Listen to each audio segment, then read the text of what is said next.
Kita berdiri.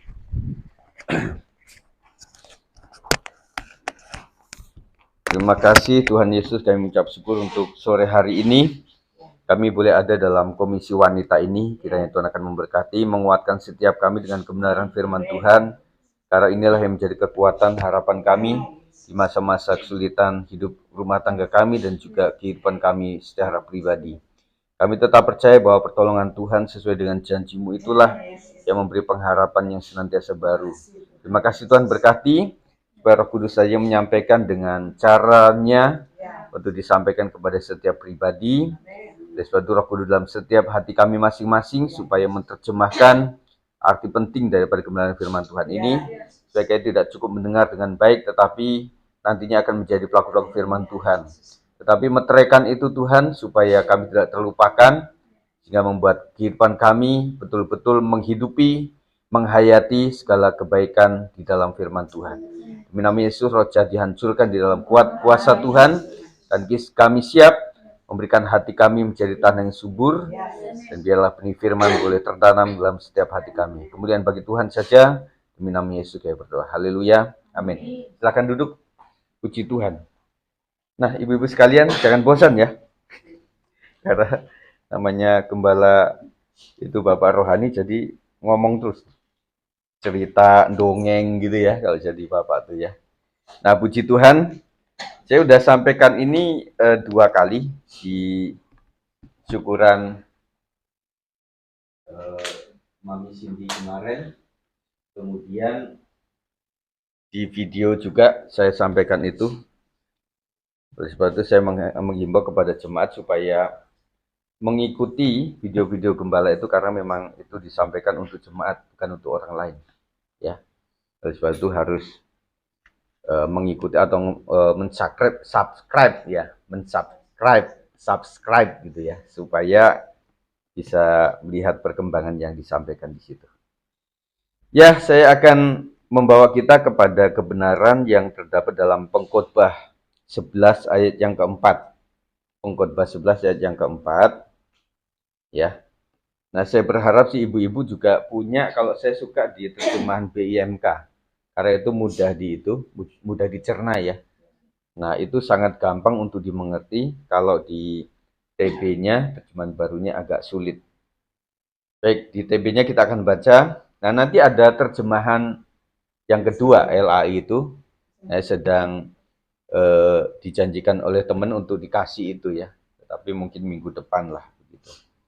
Nah, kemudian di My Bible itu ada sudah terjemahan barunya, cuma bagian baru doang, terjemahan lamanya belum ada ya. My Bible yang gambar buku merah bata, nah itu di Android ada, itu cuma bagian baru yang sudah terjemahan yang kedua.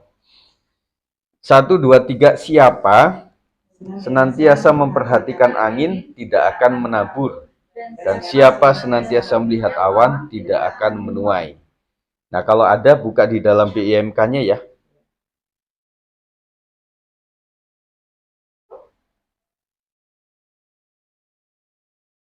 Sudah ketemu? Baik, kita sama-sama baca ya. Nanti kalau udah mengerti, udah selesai khotbahnya. Pengkhotbah 11 ayat 4 mengatakan BMK, siapa menunggu sampai angin dan cuaca sempurna, tak akan menanam dan tidak pula memetik hasilnya. Nah, puji Tuhan, dalam kehidupan kita itu ada yang namanya proses perjalanan, ada yang namanya hasil atau akhir begitu ya. Ada menanam, ada menuai, gitu ya. Nah, cuma kalau kita mau jujur, ibu-ibu sekalian, kita itu lebih suka melihat nanti hasilnya atau proses yang susah. Kendali pikiran kita dalam berapa detik, berapa menit ketika ada satu proyek atau satu usaha itu yang paling dilihat apa? Paling seringnya lah. Bagus kalau hasilnya. Karena membuat kita apapun itu kita akan hajar habis gitu. Ya, misalnya di dalam rumah tangga, yuk kita akan mengadakan apa gitu ya. Misalnya kita akan traveling kemana gitu ya. Nah, nanti pembicaraan itu lebih banyak ke pembicaraan apa? Persiapan kan? Nah, dari persiapan itu nanti akan muncul, mah aku nggak punya ini, sepatu catnya nggak ada, gitu ya. Nah, di dalam persiapan itu, kita itu pikiran kita mengarahnya kepada proses yang susah gampang, sulitnya ada. Ngerti nggak? Nanti udah semuanya, udah pakaian anak aja udah satu tas ini kalau anak cewek ya. Tapi anaknya tiga gitu ya. Nah setelah semuanya, nanti waktu dimasukin ke mobil, itu setengah mobil sendiri, ngerti nggak? Nah habis itu bapaknya ngeliat, lah si kalian duduk di mana? Habis itu belum ini nanjak-nanjak begitu ya. Nah akhirnya berpikirnya, jangan banyak-banyak lah. Nah kita kan di sana 2 malam misalnya gitu ya. Nah, nah, di situasi seperti itu saya bilang tadi itu, secara alami kita itu akan konsentrasi kepada bukan nyampe di sananya nanti enak. Nyampe di sana nanti bisa lihat gunung, lihat pantai, yang suka lihat pantai, yang suka gunung, lihat pohon-pohon, lihat bunga-bunga, atau lihat kalau duit sukanya lihat pasar gitu ya. Nah, jadi kita berpikirnya kan ya itu kadang-kadang nomor duanya. Setelah udah pada dari bercanda sampai mau bertengkar tuh anak-anak kita nanti kan gini enggak deh, nanti kan di sana kita ada kolam renang, jadi kamu mesti bawa ini kan, ini berat mah gitu loh, jadi berenang kamu mau berenangnya atau gimana, iya mau, tapi nggak mau ini rangselnya dibawa sendiri, nggak mau, yaudah nanti nggak usah berenang kan begitu. Nah maksud saya sejak kecil kita itu sudah terkonsep di sini bahwa jadi proses dan kemudian sebelum menjadi itu memang sebuah beban berat. Tapi harus melewati itu ibu-ibu. Kita sedang tidak mengajarkan untuk shortcut. Kita sedang tidak mengajarkan untuk lewat jalan jalan tikus lah begitu. Nah kalau misalnya di Depok itu kan cukup luas ya. Kenapa saya tahu luas? Karena suka beberapa kali nyasar. Mau daerah sekitar sini, daerah sekitar sana, saya pernah nyasar sehingga saya bayangin Depok ini luas banget. Nah, ada jalan tikus katanya. Nah, kalau untuk ke Arko Sawangan lewat Pitara. Nah, kadang-kadang terkadang Kak, kadang kita ngelihatnya itu pikiran orang semuanya sama. Jangan lewat Sawangan, lewat Pitara saja PSKD ke sana, nanti tembus di Sawangan. Nah, itu 1.000 orang yang mikirin itu. Jadi akhirnya yang ke sana itu mestinya 2.000, 1.000 ke sini, ya sudah, ditambah orang yang biasa lewat Pitara 1.000 lebih. Jadi macet-macet juga, ya enggak? Nah, kemudian kita mulai dengan pengalaman ini, kita berpikirnya adalah hasilnya, tujuannya apa. Nah, kita juga untuk dalam rangka memberikan wejangan kepada anak-anak kita juga kita tidak membahas tentang prosesnya. Kalau membahas tentang prosesnya kita juga kalau ya hati bapak atau hati ibu, kalau bisa gitu ya, anak kita itu kita gantiin, serius. Capek mah PR gitu ya. Capek mah habis ini les lagi, habis ini mesti belajar ini besok ulangan. Nah kami dulu dikasih aturan para guru itu, kalau misalnya hari itu ada ulangan, bidang studi lain jangan ulangan. Kebanyakan ngambilnya kan Senin. Para guru-guru itu kalau Senin itu bisa 3-4 kali ulangan. Pelajaran yang beda-beda gitu. Jadi kita atur kapan. Biasanya yang pertama-tama yang susah tuh, matematika. Ya gitu-gitu ya. Nah, kok seni musik gua udah di Jumat aja udah. Pas orang sudah rehat gitu. Kemudian jamnya juga disuruh ngatur waktu itu. Jangan sampai pelajaran matematika ulangannya di jam yang terakhir. Nah, kasihan yang memang bidang studinya memang terakhir. Itu anak udah capek. Gitu. Nah, kita rasanya pengen ganti itu. Untuk itu semuanya. Dan kita lihat dulu ada anak yang sangat besar itu di wilayah Jawa Tengah atau Jawa Barat.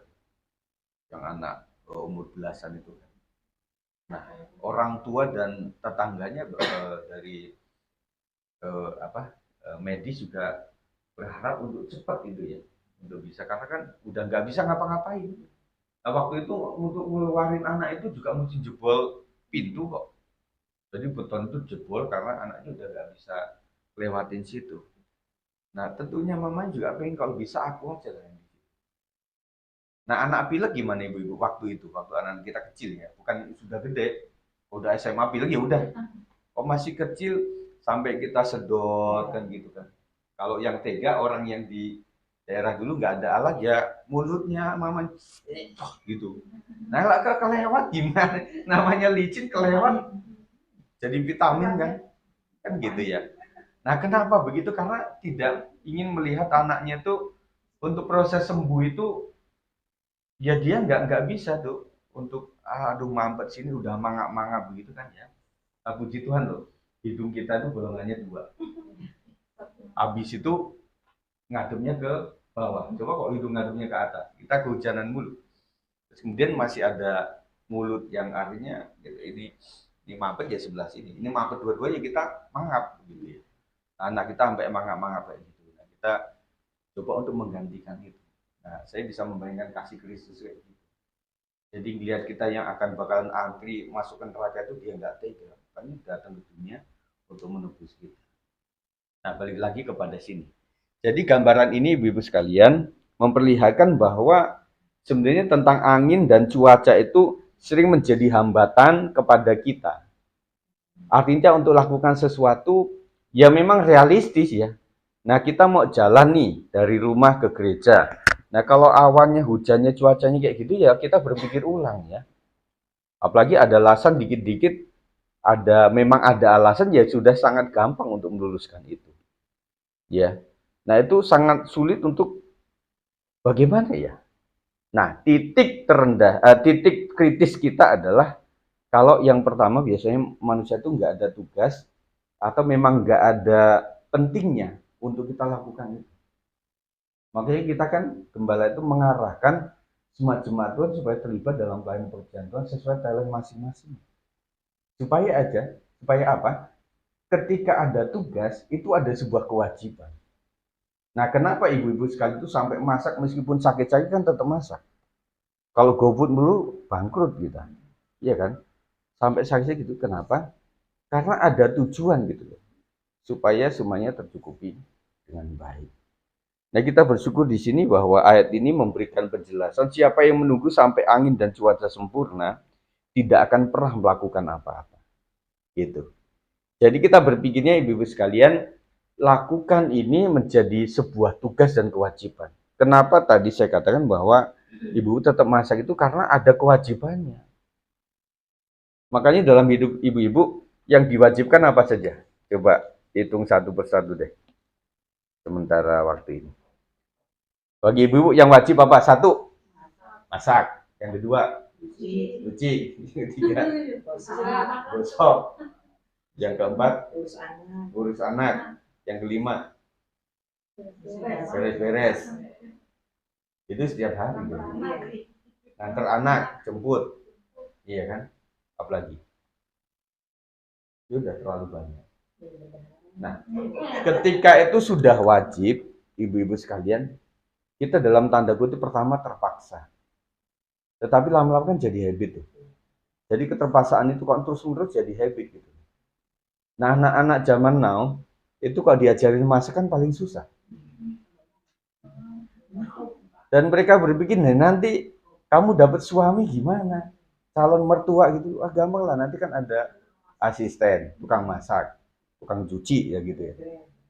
Jadi sulit sekali untuk membawa ke situ gitu. Nah, ada nggak tips ibu-ibu yang bisa membuat kewajiban dari anak itu betul-betul masuk di otak mereka? Belum ada sampai kita tuh kasih presentasi.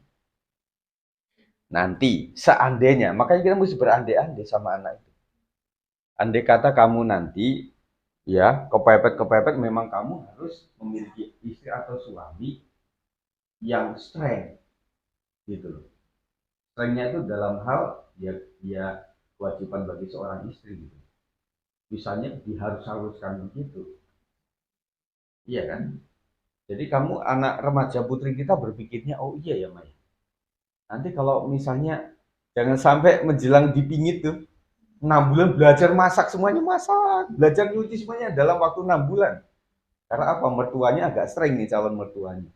Dan sampai datang-datang dia lihat kamu nggak bisa setrika atau nggak bisa lipet baju, Ada juga yang mertua itu makanya yang paling nggak enjoy itu menantu perempuan dengan mertua perempuan. Ada kan tiap hari gini, ini kok debu nih. Aduh kamu, ya namanya rumah pinggir jalan. Itu kan debu terus-terusan mau digosok-gosok ya ada, tapi ada yang kayak gitu. Nah, ketika kita mempresentasikan anak kita yang kayak gitu gimana nanti? Untuk sebuah keterampilan atau keahlian gitu. Nah, kita presentasinya banyak panjang gitu loh. Masalahnya dia duduk sama kita juga sulit. Presentasinya begini misalnya, ini nanti ke sana itu orang akan banyak diwakili oleh robot, oleh sesuatu yang sendiri. Nah, di pom-pom bensin beberapa itu sudah ada yang sendiri kan. Jadi kita tinggal tap saja, habis itu keluar sesuai yang di kita nominal itu, udah nggak ada orang. Di tol sudah beberapa nggak ada orang. Nah, nak kamu nanti gimana? Kalau kamu hanya berdasarkan formalitas yang kamu miliki, ilmu kamu nggak bisa ilmu terapan, nggak bisa keterampilan. Zaman saya, zaman kita lah ya, dulu masih ada keterampilan dulu. Kita buat asbak, kita buat streaming, ya, yang buat itu. Kemudian ada melukis dan banyak pekerjaan bikin mobil-mobilan. Ada juga yang bikin dari jeruk bali itu, mobil-mobilan begitu ya. Kemudian ada dari janur, tahu janur kan? Dari daun kelapa. Itu kita buat burung-burungan. Saya dulu bisa tuh dikasih itunya kan. Itu hebat loh itu. Pohon kelapa itu semuanya kepake. Ada giniannya. Terus kemudian saya kalau misalnya dekor gereja tuh pakai janur, pakai daun nangka yang sudah kering, yang gitu-gitu dirangkai bagus gitu ya. Dulu masih ada. Nah, ada keterampilan yang membuat kita juga anak-anak sehat tuh yang main pate lele tuh. Terus kemudian ada petak umpet, itu kan membuat anak kan memang seger gitu loh. Lari-larian, terus sekarang semuanya kan di sini semuanya. Nah, akhirnya kita arahkan anak. Nah, kalau kamu nanti besar gimana kalau misalnya perusahaan sudah sedang collab semuanya? Nah, kita bayangkan tentang supermarket yang besar yang sekarang udah tutup, supaya mereka kebuka gitu. Oh iya ya. Nah, kalau nggak membutuhkan menyedot karyawan begitu banyak, kamu punya keterampilan nggak? Paling nggak. Istilah kata ilmunya kan begini, jadikan barang ini bisa menjadi uang gitu loh. Itu kan rumusan orang Chinese ya, orang Tionghoa itu. Jadikan 5.000 jadi 6.000, 6.000 jadi 10.000. Jika mereka itu juga berkembang di sini, oh iya. Karena apa? Nanti akan diarahkan kembali kepada kita tidak boleh tergantung sama cuaca, tergantung dengan situasi atau tergantung sama orang lain. Nggak bisa. Nah, kita itu saling membutuhkan itu dalam rangka waktu kita bisa gitu. Iya nggak? Nah, suatu kali kita, ya mama misalnya gitu ya, suatu kali ya puji Tuhan tuh mujizat loh bu. Dalam artian itu doanya pasti sungguh-sungguh. Besok makan apa ini oh, doanya nggak tahu pokoknya. Tapi nggak tahu jujurnya Bu Mila ada opsi mama nggak lah. Nggak ada. Nah itu saya tebak. Karena kadang-kadang kalau kita berdoa dan menominasikan yang bukan Tuhan, baik itu keluarga, saudara, kebanyakan Tuhan tutup di situ. Ini saya ngalamin banyak. Makanya mulai hari pengalaman itu, ketika saya mendoakan sesuatu, saya mencoba untuk menghapus gitu loh. Jangan sampai muncul tuh orang-orang yang saya kenal, keluarga atau siapa itu yang pertama kita akan kecewa. Yang kedua memang itu termasuk dosa kita mengandalkan manusia lain. Itu nggak boleh. Iya. Jadi kebutuhan gereja saja ibu-ibu sekalian, kita tuh kebanyakan nggak menominasikan, ya kita nggak ada dinominasikan. Orang kita senasib, menominasikan siapa? Nggak bisa. Ya semuanya kita ngatur nama Tuhan kan begini semua. Sehingga membuat kita nggak akan menyebut satu dua orang di antara kita. Ya kita sebut ya Tuhan saja loh. Benar Tuhan yang jadi. Nah sekali waktu di sesi tertentu kita nggak boleh mengandalkan itu. Nggak boleh sama sekali. Terkutuklah orang yang mengandalkan kekuatan manusia. Dan di sini dikatakan bahwa yang ada pada kita sajalah yang itu harus kita kembangkan. Gitu. Jadi akhirnya keluarga per keluarga juga akhirnya berpikirnya, saya kasih tahu kepada anak-anak kami, kamu jangan memandang sisi keluarga besar kita di sini di Depok. Kita adalah sendiri, dalam artian kita harus berjuang di sini. Jangan sampai ke bawah, betul ya. Jadi kepunyaan itu jadi ke bawah. Saya bilang ke anak-anak kami, tidak, tidak. Kamu jangan memiripkan, kamu jangan sepertinya enggak. Itu udah ngandilin, enggak boleh, enggak boleh. Kita harus bagaimana kekuatan kita. Kita harus bagaimana yang kita punyai apa. Akhirnya saya bersyukur sekali meskipun kalau ibu-ibu melihat si anak kami Yafet itu mungkin berpikir yang lain, tetapi dia punya prinsip gini. Saya orang musik, tapi saya nggak mau ikut ambil bagian dalam artian omnya gitu ya. Enggak, kita, kita udah selesai ke sana lah. Betul. Enggak, dia pengen mandiri. Bahkan jangankan omnya ya. Saya kan punya studio tuh. Dia nggak pernah masuk. Satu dua kali dia saya lihat masuk. Saya bilang, Fed, ini kan alat rekam semuanya udah ada. Kamu tinggal di situ. Dan kamu tinggal apa gitu loh. Ini, nah istilah kata nanti untuk kalian gitu. Jangan sampai istilah kata saya nggak produktif lagi, ini dijualin semua. Beli, jual mic, beli panci, penggorengan. Enggak, ini harus, kan kamu kan di musik semua. Si Jason juga di musik. Gitu ke anak, aduh Tuhan Yesus supaya anakku dua-dua di musik semua Pak ya. Udah di situ, Jason kamu kemana Sen? Dia punya prinsip, pokoknya aku mau kuliah mah, yang nanti kalau lulus itu duitnya banyak. Ayo apa? Kan bingung kita jawabnya. Apa dokter ya? Wah keren banget dokter. Set.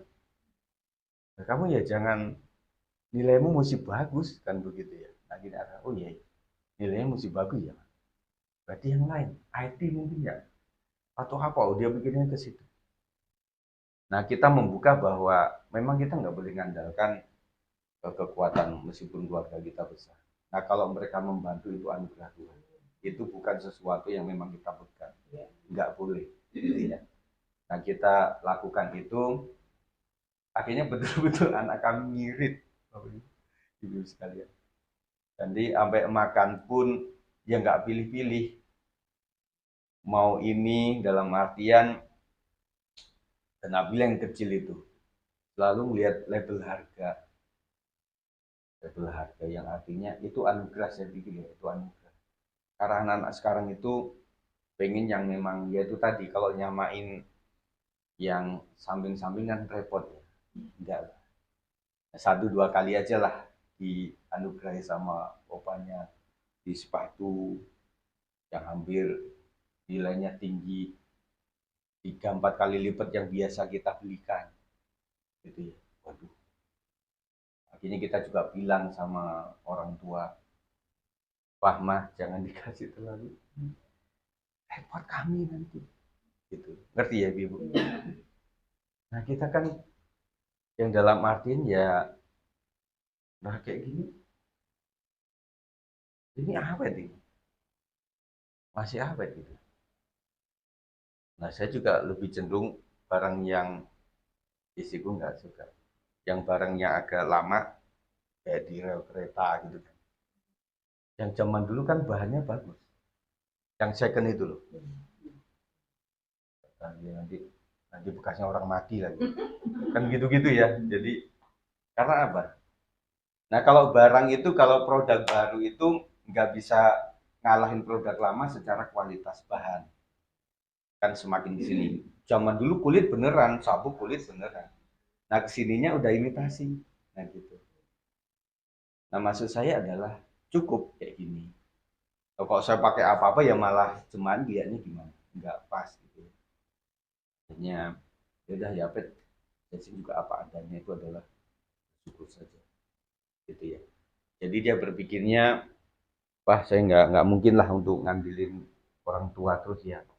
ya paling uang bensin atau apa. Makanya karya dia itu ya dia karena dia di musik, dia cari itu tempat di mana dia bisa manggung gitu ya. Itu buat buat kami kan persoalan ya.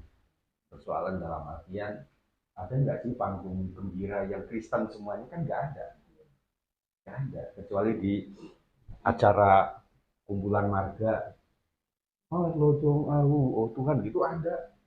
Nah akhirnya ya ke situ. Nah itu saya bukanya supaya ya dia berpikir wah kita mesti bantu kalau mama dengan cara nggak bisa.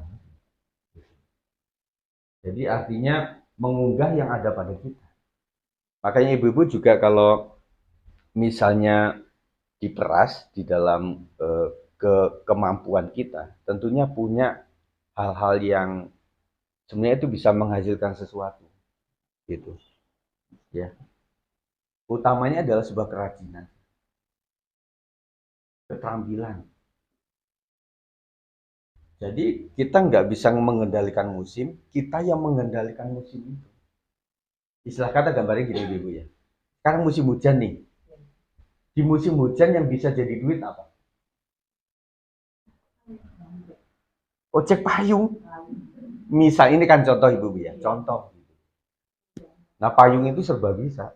Musim hujan, musim panas kepake semua. Ngerti ibu? Jadi musim sekarang apa misalnya? Nanti jatuhnya apa ibu? Jatuhnya itu kita menjadi kayak kalau di warung itu adalah penjual kelontong. Kalau di usaha itu adalah usaha yang memang serba ada, toh serba, ya. Nah waktu nih, kalau bapak-bapak ini musim pohon atau bunga yang paling laku apa? Misalnya palem botol. Ya udah, usaha palem botol. Minimal 6 sampai 1 tahun orang lagi cari ini. Oh, sekarang musimnya di janda bolong. Itu apa itu? Bunga apa sih sebenarnya janda bolong? Iya kan? Sekarang udah nggak laku lagi.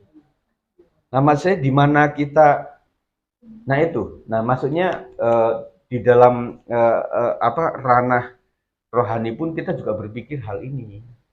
Karena apa? Karena nggak mungkin lah ibu-ibu, ya udah bu, singer, WL semuanya, habis itu nyuci kagak, masak kagak, ya itu berantakan semuanya. Namun saya kembangkan di sini dengan mengandalkan Tuhan, membuat kita tidak tergantung sama itu. Nah, saya terakhir akan kasih perumpamaan seperti yang saya kasih di video itu. Jadi di sekitaran rumah kita itu cenderungnya itu suhunya itu panas mulu. Yang di sebelah sana pabrik, corobong gitu kan. Nah, sebelah sana itu eh, jalan raya. Habis itu semuanya rumah-rumah gedung. Nah, ketika kita berpikir pabrik nggak mungkin kita pindahin, jalan raya nggak mungkin kita tutup, dan orang-orang yang bangun gedung itu nggak mungkin kita robohin. Jadi kita mikirnya apa? Karena itu alam akan begitu saja. Kita tanam pohon, gitu loh. Sama halnya puncak itu kenapa tinggi? Selain tinggi, karena ada dataran tinggi yang nggak sejuk itu, misalnya Gunung Bromo. Tinggi kan sama, tapi kan nggak sejuk gitu loh. Puncak sejuk karena apa? Karena ada pohon-pohon tehnya di situ. Nah kalau pohon tehnya itu kita ambil, dibuat villa semua, itu cuaca nggak usah diperintahkan, akan menjadi panas. Nah sekarang pun kan sudah panas, itu puncak itu mana yang dingin? Itu sayap.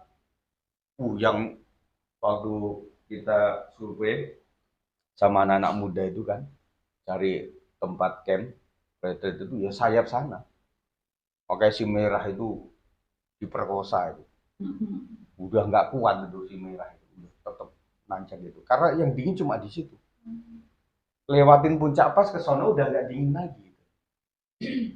Nah artinya dalam gambaran ini Bapak sekalian, kalau kita sudah mengupayakan sesuatu, pasti berkat itu ada kok sebenarnya. Misalnya gini, ya udah di sini apa ya? Kita dulu kan gini ya, kita berpikir waktu di Dewi Sartika dulu ada musim takbiran tuh.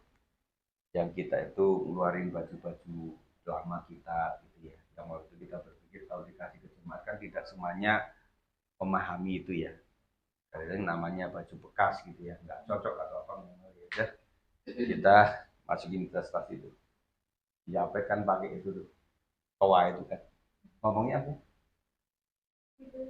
dibeli itu siapa itu, masih gini ibu, kalau kita sudah kasih di situ pasti orang nanya, pasti orang datang di situ, gitu ya. Misalnya di rumah ibu-ibu ya, boleh dicoba, boleh enggak deh. Kasih aja di situ, misalnya telur asin atau apa, atau tempe goreng. Minimal orang nanya ada. Kalau enggak juga ya kita kasih apa, test food namanya. Bu, saya goreng tempe bu, coba dicicipin, kalau enak bayar, kalau enggak enak enggak usah. Ngomongnya enggak enak semua, enggak ada yang bayar. Nah gitu istilahnya gitu loh ya. Jadi firman Tuhan juga memperjuangkan kita untuk menjadi pribadi yang memang tidak tergantung pada cuaca, tidak tergantung pada kekuatan orang lain. Tetapi yang kita saja apa yang kita lakukan. Karena hukum secara umum, orang yang rajin pasti akan mendapatkan sesuatu. Orang yang menabur pasti akan menuai. Sebaliknya ya enggak gitu ya. Oleh sebab itu, rajinlah melakukan apa-apa, dengan kekuatan kita pasti akan Tuhan tolong kita. Amin. Puji Tuhan, itu saya sampaikan, kita akan berdoa. Terima kasih Tuhan Yesus yang baik, kami percaya Tuhan, Kau sedang mengerjakan sesuatu kepada rumah tangga kami. Kami percaya bahwa ini adalah sebuah panggilan yang harus kami lakukan, apapun kesibukan, apapun olah pikiran daripada ibu-ibu semuanya, di dalam mengolah rumah tangga mereka, berkomunikasi dengan suami, dan juga anak-anak, ada menantu, dan juga cucu-cucu sebagian daripada wanita-wanita di GBS 56 Tuhan. Kami percaya bahwa Tuhan tidak biarkan kami sendirian, tetapi juga Tuhan memberikan kami satu free will, kehendak bebas. Tuhan berikan kami hikmat marifat untuk mengembangkan diri, dan kami percaya bahwa kenapa Tuhan selalu contohkan manusia ini dengan seekor binatang yang kecil, semut, karena mereka adalah rajin. Dan kami percaya burung-burung di udara memang Tuhan pelihara. Tetapi tentunya burung yang tidak bisa mengerjakan sesuatu seperti manusia, mereka diberkati oleh Tuhan. Bagaimana kami manusia yang diberikan kemampuan untuk melakukan sesuatu, tentunya hasil daripada usaha kami, Tuhan yang akan memberkati. Dan kabar baiknya, bahwa ketika kami melakukan segala sesuatu di siang hari, pada saat kami tidur, disitulah Tuhan memberkati. Dan kami percaya Tuhan mengukur setiap kami, dan berkat-Mu itu kadang-kadang tidak sebanding dengan apa yang kami upayakan. Kami menabur, kadang terlalu sedikit. Tetapi bagaimana kami bisa menuai kebaikan-kebaikan Tuhan, melalui keluarga, melalui orang lain, melalui sekitaran kami, melalui teman-teman sejemaat, itu adalah anugerah Tuhan. Dan baiklah Tuhan, kami tidak selalu bergantung kepada orang tersebut, tetapi kami mengucap syukur dan terima kasih untuk kontribusi dan juga apa yang mereka sudah abdikan kepada setiap kami. Dan kami ingin mengajarkan anak kami untuk belajar berterima kasih kepada orang-orang yang membantu mereka, baik itu keluarga besar maupun juga teman-teman sejemaat. Terima kasih Tuhan, kami bersyukur, dan biarlah firman Tuhan yang singkat ini boleh menyegarkan setiap jiwa kami. Dalam nama Yesus, diberkati ibu-ibu hari ini, sampai Tuhan datang dua kali. Percaya katakan, amin. Puji Tuhan.